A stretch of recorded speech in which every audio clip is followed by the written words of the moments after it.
రక్త సంగమ ప్రార్థన మందిరమా నరసాతాను నిరాజ్యము కూర్చి యుద్ధారంగమా ఎవని పంపుదువు నా తరపున ఇలా ఎవరి పోదురు నాకై ఎవరు పోదురు నాకై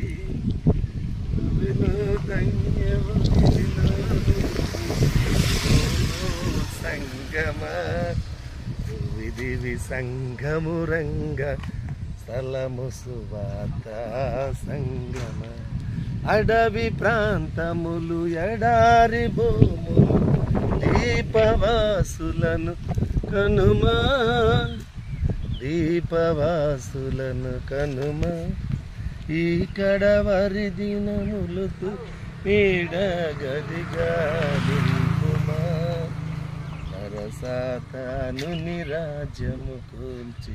నాత మేము జోలాపుట్ట అనే ఏరియా ప్రాంతానికి సువార్త ప్రకటించడానికి వచ్చాము. మరి ఇదంతా రిజర్వాయరు చక్కగా మరి దేవుడు ఈ ప్రకృతిని అంతడానికి మరి మీకు చూపించడానికి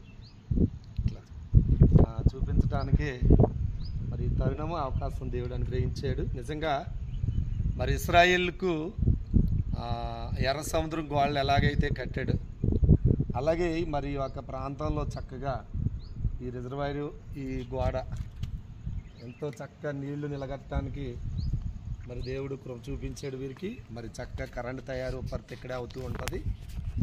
మరి ఈ ప్రాంతంలో నిజంగా చాలా కొండ ఏరియాల్లో దేవుని ఎరగని ప్రజలు ఎంతోమంది ఉన్నారు. వారందరికీ స్వార్థ ప్రకటించడానికి వచ్చాము. మరి ఇక్కడ నిజంగా కొండలో చక్కగా మంచి లోయలు ఈ ప్రాంతాల్లో ఎంతో సృష్టి అందంగా ఉంది. మరి సృష్టిని చూసినప్పుడు దేవుడు ఇంకెంత అందంగా ఉంటాడు అనే దాని గురించి మనం ఆలోచించినట్లయితే మరి దేవుని కృపను బట్టి మనము చాలా భాగ్యవంతులు.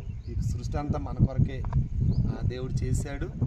ఈ సృష్టి మూలంగా మనము దేవుడు ఎంత గొప్పవాడో చూడవచ్చు. కొండల మధ్యలో చక్కగా మరి వర్షపాతాలు, చక్కగా జలపాతాలు, మానవుడికి కావలసినటువంటి చక్కటి నీరును దేవుడు భూమి మీద నిలగట్టడానికి తెలివిని జ్ఞానం ఇచ్చి ఈ ప్రాజెక్టులు చక్కగా కట్టడానికి దేవుడు మానవుడికి ఇచ్చిన తెలివి జ్ఞానం చాలా గొప్పది.